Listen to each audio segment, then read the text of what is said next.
L'Ancien Testament caduque ou pas, que devient-il sous la Nouvelle Alliance? À quoi nous sert-il à présent?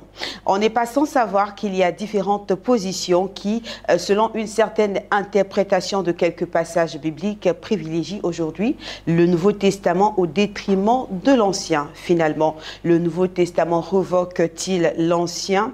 Y a-t-il un rapport entre les deux volumes testamentaires? Si oui, lequel? Shalom à tous et bienvenue à Imbroglio. Au cœur de cette thématique, nous retrouvons le prophète Don Céleste Nabi. Shalom, serviteur de Dieu. Shalom à vous, ma chère sœur.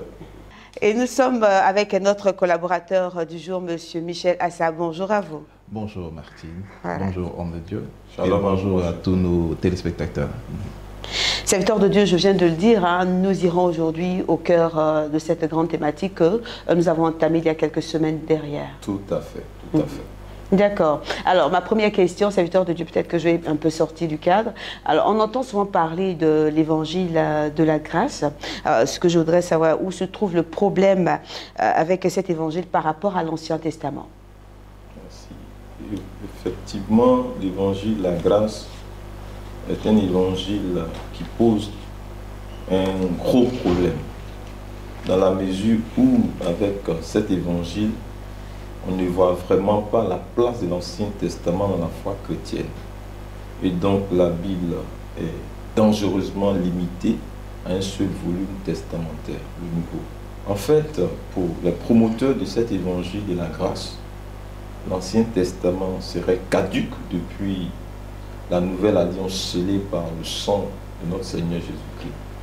L'Ancien Testament serait donc considéré tout juste comme un livre d'histoire. Cela, bien évidemment, nous amène à nous poser un certain nombre de questions auxquelles nous allons apporter des réponses au cours de notre exposé du jour. Lesquelles questions sont les suivantes. L'Ancien Testament est-il caduc? Que reste-t-il à garder de l'Ancien Testament? À quoi sert-il à présent? Faut-il toujours le considérer comme parole de Dieu encore en vigueur? S'il est caduc, pourquoi continuer à produire des versions de Bible avec l'Ancien Testament à l'intérieur ou associées au Nouveau Testament? Une autre question. De nos jours, doit-on considérer l'Ancien Testament comme parole de Dieu? Quelle est l'importance de l'Ancien Testament pour nous les chrétiens? À quoi nous sert-il en tant que chrétiens? Qu'y a-t-il à garder? Et il paraît que l'Ancien Testament serait caduc. Est-ce vrai? Les uns disent même que prêcher sur l'Ancien Testament et le considérer comme parole de Dieu, recourir à l'Ancien Testament pour vivre sa foi, c'est un retour à la loi. Est-ce vrai? C'est puis une autre question. C'est quoi au juste la loi? La loi est-elle caduque? Est-ce que le sacrifice de Jésus-Christ met-il fin à la loi? Rend-il l'Ancien Testament caduque? Comment et pourquoi? Et entre les églises et pasteurs qui n'utilisent pour les uns que l'Ancien Testament et pour les autres que le Nouveau Testament, qui se tient au juste dans la vérité? Qui est dans l'erreur? C'est quoi la différence entre l'Ancien Testament et l'Ancienne Alliance? Voici les questions auxquelles nous allons répondre. Je suis à vous. Alors, dites-nous, serviteurs de Dieu, quelle est la position des promoteurs de l'évangile de la grâce? En fait, les hommes et femmes promoteurs de l'évangile de la grâce rangent l'Ancien Testament dans la loi, qu'ils opposent stricto sensu à la grâce. Ce faisant, ils ne prêchent que sur la base du Nouveau Testament. Ils ne prêchent pas sur l'Ancien Testament au risque, disent-ils, de retourner à la loi. Et donc ils enseignent une certaine phobie vis-à-vis de l'Ancien Testament. Pour eux, le Nouveau Testament lui se suffit comme base et fondement de notre foi. Ce faisant, qu'est-ce qu'ils font? Ils restreignent le canon à un seul volume testamentaire. Mais, voici une série de questions que nous leur posons. La loi et la grâce s'opposent-elles vraiment? C'est quoi la loi? La loi est-elle caduque avec l'œuvre expiatoire de notre Seigneur Jésus-Christ? Si ça n'est le cas, pourquoi Jésus a eu à dire qu'il n'est pas venu pour abolir la loi, mais pour l'accomplir? Est-ce que ce qui est accompli est aboli ou toujours en vigueur? Qu'est-ce qui a fondamentalement changé dans la loi et dans son application, avec ou sous la nouvelle alliance scellée dans le sang de notre Seigneur Jésus-Christ? Voici les vraies questions qu'il faut se poser. Je suis à vous. Voilà, alors vous avez posé, serviteur de Dieu, une série de questions, hein, et on va dire qu'on a vraiment besoin d'avoir des réponses parce que ce sont des questions quand même essentielles. Effectivement, il faut commencer par dire que beaucoup de chrétiens sincères confondent l'Ancien Testament et l'Ancienne Alliance, le Nouveau Testament et la Nouvelle Alliance. Ce faisant, il y a un flou béant qui règne dans le corps de Christ quant à ce qui doit constituer le fondement de notre foi en tant que chrétiens, ce en lequel nous devons croire, ce que nous devons observer ou ne pas observer. Il règne un véritable flou, sinon une grosse ignorance, quant à ce qu'est réellement la loi dans ses différentes composantes, savoir les ordonnances, les jugements et les commandements. Parce que pour beaucoup de chrétiens, tout est pareil. Ils pensent que les ordonnances, les jugements et les commandements, tout ça c'est la même chose. Mais ça c'est une grosse erreur très dommageable, c'est différent. Il faut également dire que pour certains chrétiens, pour certains pasteurs et certaines églises, quand les choses les arrangent, ils sont favorables à l'Ancien Testament et ils s'appuient là-dessus pour agir et défendre leurs positions et leurs actions. Dans le cas contraire, ils se justifient au moyen du Nouveau Testament. Ce qui fait que les deux testaments sont utilisés au gré des intérêts des uns et des autres. Et ça, c'est pas correct. Il faut également dire que certains pasteurs et certaines églises ne prêchent presque jamais sur l'Ancien Testament au motif de ce que nous sommes dans une nouvelle alliance.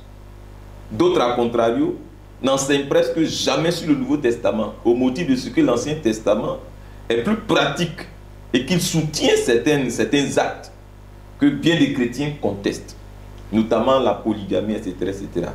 Mais au juste, qu'est-ce qui a favorisé la restriction du canon à un seul volume testamentaire, à la pratique, dans un camp pour les uns, comme dans l'autre camp pour les autres? Qui a raison? Qui a tort? Quelle devrait être la bonne approche? Je réponds pour vous, s'il vous plaît, si vous avez des questions. Allez-y. Alors, voyez, dans ce présent christianisme, nous faisons beaucoup de choses dont nous ne comprenons pas fondamentalement le sens et les origines profondes. Et tout cela a entraîné des divisions, des déviations et des travers, des amalgames et de la confusion dans la chrétienté, pour ne pas dire dans les églises. Nous peinons à saisir le sens profond des propos de Jésus quand il dit clairement qu'il n'est pas venu pour abolir la loi, mais pour l'accomplir. Sinon, voilà ce qu'il convient de savoir. C'est que le canon exact de l'Ancien Testament comporte 39 livres et celui du Nouveau Testament 27, soit un volume de 66. Seul ce volume est bon et digne de foi. La foi qui sauve, la foi qui maintient dans le salut. En fait, ce qu'il faut savoir, c'est qu'il y a eu dans l'histoire deux grandes périodes qui sont retenues comme des périodes d'inspiration vocale, où donc ce qui a été écrit est considéré comme étant la parole de Dieu. On appelle ces deux périodes-là les périodes d'inspiration des textes sacrés. Et pour l'Ancien Testament, nous partons donc de Moïse, soit 1450 avant Jésus-Christ, jusqu'à Artaxerxès, donc Malachie, soit environ 400, 420, quelque chose à l'an 400. Vous me suivez? Ça, c'est la première période d'inspiration vocale. Il va sans dire que tous les livres qui ont été écrits avant Moïse ne sont pas considérés comme étant la parole de Dieu. Maintenant, la deuxième période d'inspiration vocale, ça commence de la période de notre Seigneur Jésus-Christ jusqu'à l'an 95. Donc, de l'an 400 jusqu'à ce que Jésus arrive, il y avait un temps de silence. C'est ce qui est marqué par la page blanche de la Bible. Et c'est dans cette période-là qu'on a écrit des livres tels que Maccabée, Siracide, tous ces livres-là. Et ça, ces livres-là, on les appelle les livres apocryphes, les apocryphes. Alors que les précédents, en 1450 et 400, on appelle les livres canoniques. C'est-à-dire ça fait partie du canon sacré. Maintenant, la deuxième période d'inspiration, comme je dis, de l'an 0, à la venue de Jésus, jusqu'à la fin de son ministère, jusqu'à la fin des premiers disciples, soit environ l'an 95. C'est la deuxième période d'inspiration vocale. Là, Dieu a effectivement parlé et il a mis sa parole, il a écrit. Voici les deux périodes d'inspiration vocale. Donc, tous les livres qui sont venus après les pères de l'Église, après les premiers disciples, ça ne fait pas partie de la parole de Dieu. La Bible qui doit être considérée comme la parole de Dieu, depuis les dépositaires juifs jusqu'aux apôtres et pères de l'Église, c'est la Bible là, cette Bible-là qui contient ces deux volumes testamentaires dont le contenu est écrit dans ces deux intervalles de temps, 1450 avant Jésus-Christ, donc de Moïse à Malachie, à l'an 400, et de l'an 0 jusqu'à l'an 95 environ, la fin des premiers disciples. D'accord, serviteur de Dieu, je voudrais juste vous poser cette question. Quel est le réel danger en fait de l'évangile de la grâce? Le réel danger, il est là. La Bible est amputée d'un volume. Donc c'est une foi tronquée qui font vivre aux chrétiens. Voilà, c'est une foi tronquée. Mais les serviteurs de Dieu vous diront qu'en fait, aujourd'hui, le chrétien doit aller au ciel. Et pour aller au ciel, Jésus est venu mourir à la croix. Donc tout ce qui se passe dans l'Ancien Testament ne les concerne pas. En fait. Mais l'histoire du salut n'a pas commencé par Jésus qui est venu mourir à la croix. C'est bien avant. Donc c'est une suite. Dieu, c'est un Dieu de continuité, c'est un Dieu de logique, un Dieu. C'est un Dieu d'histoire, c'est un Dieu d'alliance. Donc la question du salut ou bien l'œuvre du salut n'a pas commencé à la venue de Jésus. Il y a eu des gens qui ont préparé le terrain. Donc c'est toute une succession d'événements, d'histoires et de faits. Ok. D'accord. Alors finalement, serviteur de Dieu, vous êtes pour les deux volumes testamentaires à la pratique? Absolument. Il faut que l'Église revienne à l'équilibre. L'esprit et la lettre. Pourquoi le dis-je? Parce que les religions chrétiennes, de l'esprit sans la lettre, ont fait et continuent de faire beaucoup de tort aux sociétés et à la foi biblique. De même, les religions affiliées au judaïsme, de la lettre sans l'esprit, telle la secte des pharisiens et leur forme moderne, ont aussi fait beaucoup de mal et continuent de faire du mal à la foi authentique. Je m'explique. Les religions de l'esprit, sans la lettre, on va commencer par elle. L'esprit, sans la lettre. Les religions de l'esprit, sans la lettre. Donc, qui bannissent l'Ancien Testament. Où est le danger? Le danger, c'est que ces religions-là, ces croyances-là, elles agissent exactement comme des maçons qui sont en train de construire une maison, mais sans un plan. De même, les religions de la lettre, sans l'esprit, elles agissent exactement comme des architectes qui ont le plan de la maison, mais qui ne savent point comment la construire. Je suis en train d'imaginer ça pour vous. Pourquoi? Parce que l'Ancien Testament, c'est le plan de la maison. C'est l'Ancien Testament qui décrit la voie du salut. Et le Nouveau Testament, c'est l'édifice, c'est la bâtisse. Il fait vivre le salut. Il y a un qui décrit la voie du salut. Il y a un qui fait vivre, expérimenter le salut. Les deux sont donc comment? Indissociables. Il est vraiment déraisonnable de vouloir construire une maison sans un plan. Il faut le plan. Vous savez, l'histoire, c'est les rétroviseurs des peuples. Et un peuple sans histoire, c'est un peuple mort. Un peuple déraciné. Un peuple perdu. Si vous ôtez l'Ancien Testament, vous perdez toute l'histoire des Écritures. Vous perdez toute l'histoire de la foi chrétienne authentique. Et nous savons tous comment les architectes sont respectés et bien payés. Cependant, laissez-moi vous dire que s'il n'y a pas de maçon pour passer à l'action concrète, le plan de l'architecte ne sera d'aucun intérêt. Pour preuve, beaucoup de chefs-d'œuvre architecturaux n'ont été que des fictions. Ils n'ont jamais vu le jour. Notre Seigneur lui-même, aurait pu rester au ciel, c'est pas ça, pour décrire, qu'on appelle ça, la voie du salut, et nous la poster. Mais est-ce que c'est ce qu'il a fait? Il est descendu en chair et en os sur la terre, et il est passé à l'action. Et justement, laissez-moi vous dire que c'est l'abandon du modèle, du plan originel, révélé dans l'Ancien Testament, qui a conduit le christianisme dans tous les travers, étant laissé sans boussole ni repère. Sinon, laissez-moi vous dire et vous poser une question. Pourquoi Jésus-Christ lui-même passa le temps à citer le commencement sous Moïse pour répondre à certaines questions? Moïse qui a écrit 1450 ans avant Jésus-Christ. Jésus le cite pour faire référence à la création, pour régler certaines questions existentielles, essentielles et fondamentales. Mais pourquoi ne lui emboîtons nous parle pas? Il y a un souci à notre niveau. D'ailleurs, ne confondons point la loi sous Moïse aux lois créationnelles. C'est différent. Il y a la loi de Moïse et il y a les lois créationnelles, dont le mariage par exemple. Le mariage n'est pas une loi sous Moïse. Ce n'est pas Moïse qui a institué le mariage comme loi. Le mariage, ce n'est ni une ordonnance, ni un jugement, ni un commandement. Le mariage, c'est une institution de Dieu depuis la création. C'est clair là. Ne confondons pas les choses. D'accord. Alors, quelle est au juste pour vous, serviteurs de Dieu, la portée réelle de l'Ancien Testament? La portée réelle de l'Ancien Testament. Je le dis. Il nous faut comprendre.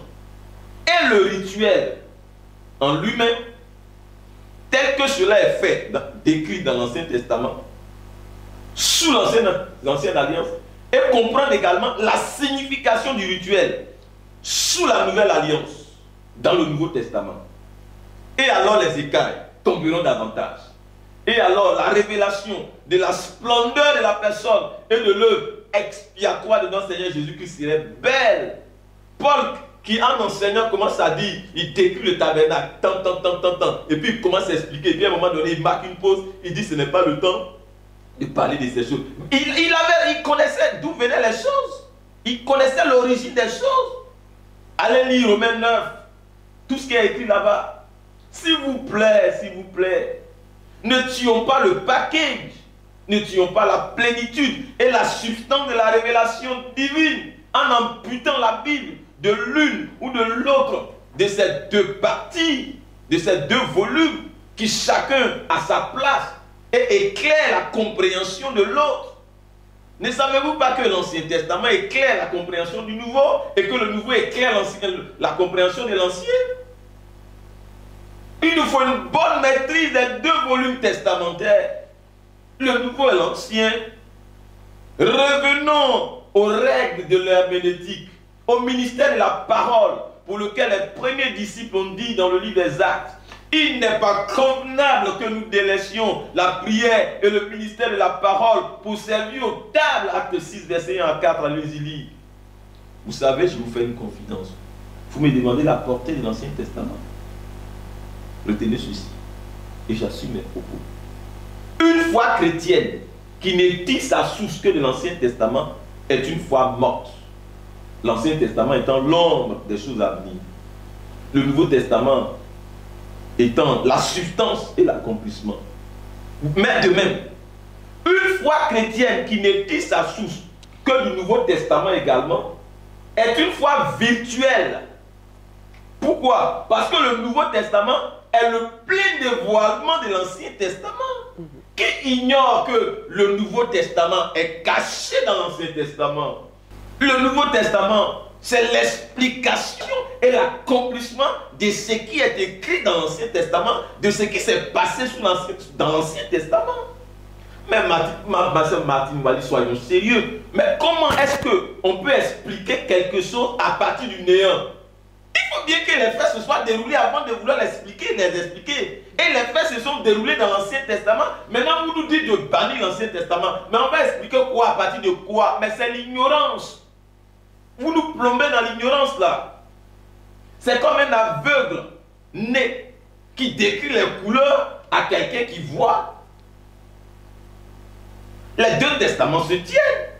Sinon, comment pourrions-nous expliquer ce qui n'existe pas? Comment est-ce rationnel de vouloir dissocier un rituel de sa signification? La signification est dans le Nouveau Testament, le rituel lui-même il est dans l'Ancien Testament. Maintenant vous voulez qu'on dissocie les deux. Mais comment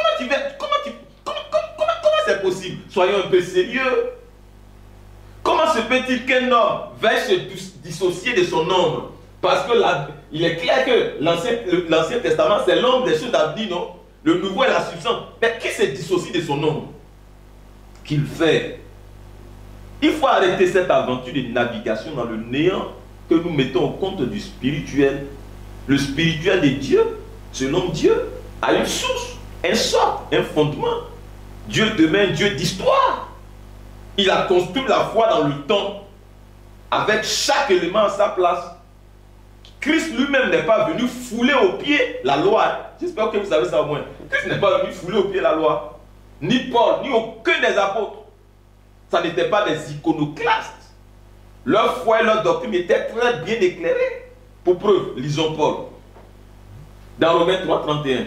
Anéantissons-nous donc la loi par la foi? Et il répond en disant quoi? Loin de là, ça veut dire que la loi n'anéantit pas la foi. La loi n'anéantit pas la foi, absolument pas. Il répond en disant, au contraire, nous confirmons la loi. La foi confirme la loi. C'est-à-dire que la foi authentique, elle confirme la loi. Elle ne l'infirme point, elle ne l'invalide point, elle ne la tue point, elle ne l'abolit point. Elle lui donne un sens. De l'Ancien au Nouveau Testament, la loi n'a point disparu. Elle n'a point été abolie. Elle nous indique le chemin de la grâce que nous saisissons par la foi. Je suis à vous. Je voudrais revenir sur la question de Martine tout à l'heure concernant la portée réelle de l'Ancien Testament. À vous écouter, en fait, l'Ancien Testament, je le répète, est un livre d'histoire. C'est comme si l'Ancien Testament était un livre d'histoire. C'est vous qui le dites. Et c'est très dangereux de dire que l'Ancien Testament est un livre d'histoire parce que c'est la parole de Dieu. C'est très dangereux. Répentez-vous. Voilà. juste pour Ne dites pas des choses comme ça, en tout cas pas devant moi. C'est dangereux ce que vous dites. Au vu de tout ce que j'ai vu expliquer. C'est ce que les gens disent en fait. Mais c'est dangereux. C'est un livre. Ça ne peut être un livre d'histoire. Dès l'instant que c'est soufflé, inspiré par l'Esprit de Dieu, ça ne peut être un livre d'histoire. C'est pas un livre de Tarzan, un livre de Zorro. Je suis désolé là. Je vous dis qu'il y a deux périodes d'inspiration vocale où Dieu a parlé, il a fait écrit sous inspiration divine. Ça ne peut être un livre d'histoire, même si ça relate des faits historiques. Historique, justement. Voilà. C'est différent. Un livre d'histoire est différent. Donc ça relate des faits historiques. Oui, mais ce n'est pas un livre d'histoire. Ah, ok, d'accord. D'accord. Oui. Alors, serviteur de Dieu, là, vous parlez de l'Ancien Testament. On doit donc...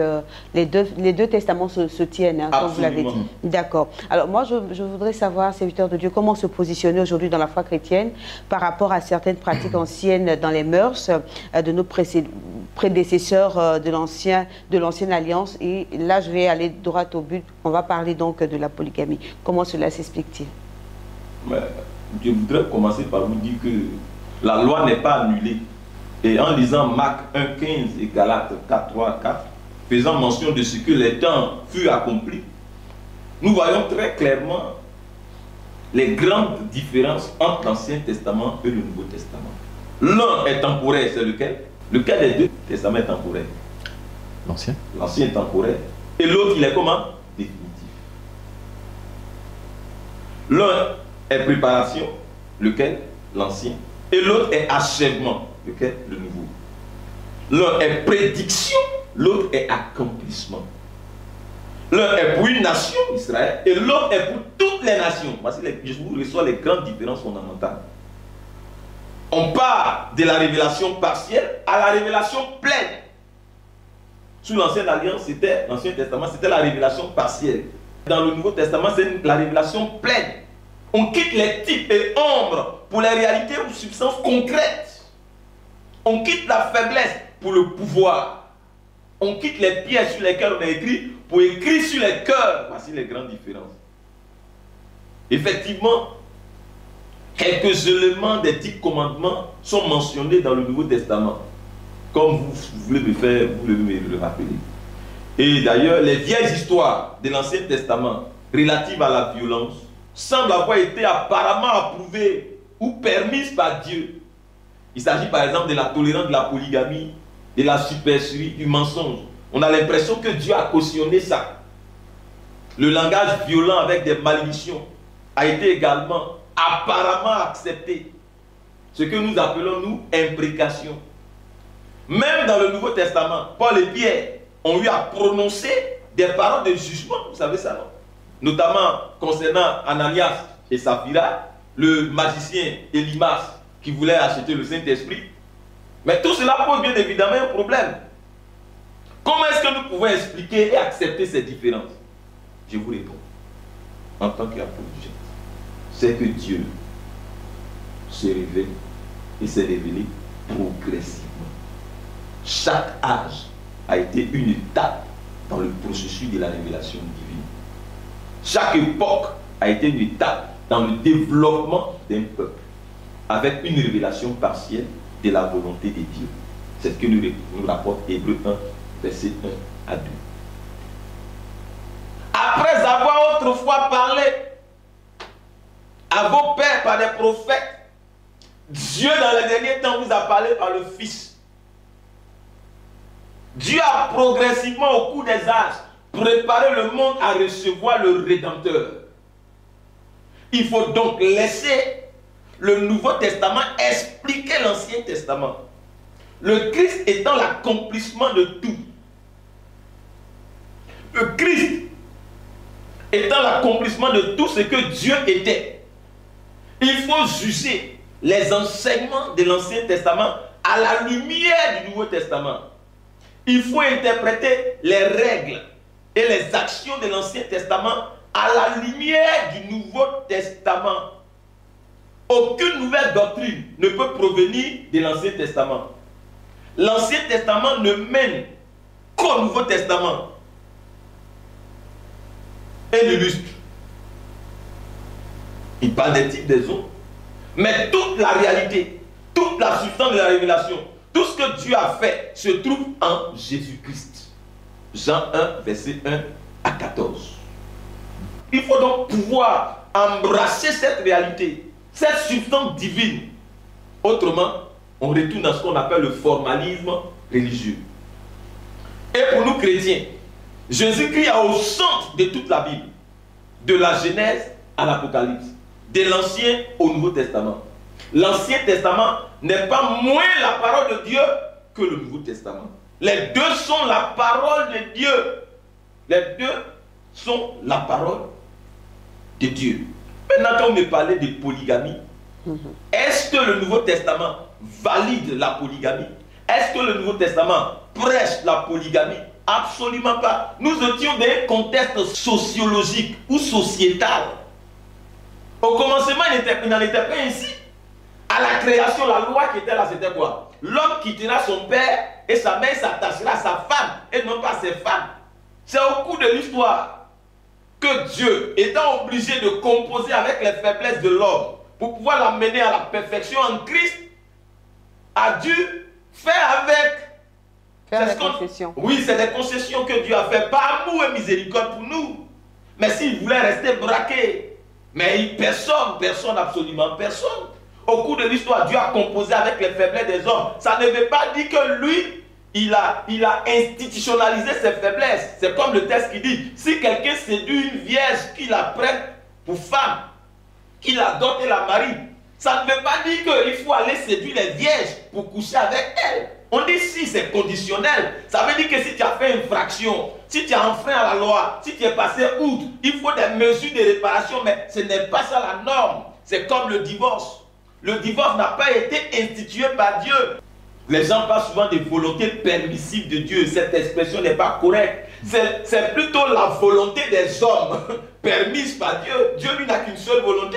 Quelles sont ces histoires de volonté permissive de Dieu? C'est la volonté obstinée des hommes que Dieu permet pour les sauver plus tard par une sorte de jurisprudence.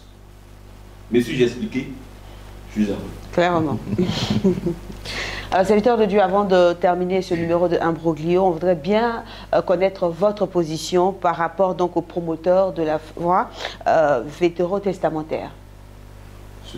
Alors, nous affirmons, Madame Wali, sans embâche, que ceux qui prêchent et prônent un retour exclusif à l'Ancien Testament, tout comme ceux qui amputent la Bible du Nouveau Testament, sont en train de livrer les âmes, sinon les chrétiens, à une vie de débauche. Ils sont en train d'immobiliser les chrétiens sous le joug insupportable de la loi. Ils s'attaquent au salut tel que Dieu le conçoit. Et ça, ce n'est pas normal. Je voudrais m'arrêter. D'accord.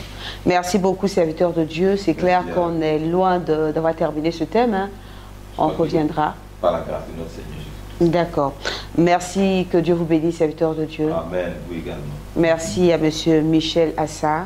Merci. Et puis voilà, on se retrouve la semaine prochaine pour continuer sur cette thématique, voilà, en rapport avec l'Ancien Testament. Chers téléspectateurs, on espère que vous serez nombreux à nous suivre pour l'émission, on va dire, finale, la position finale du serviteur de Dieu sur cette question. On se retrouve très bientôt par la grâce de Dieu. Que le Seigneur nous garde. Shalom à tous.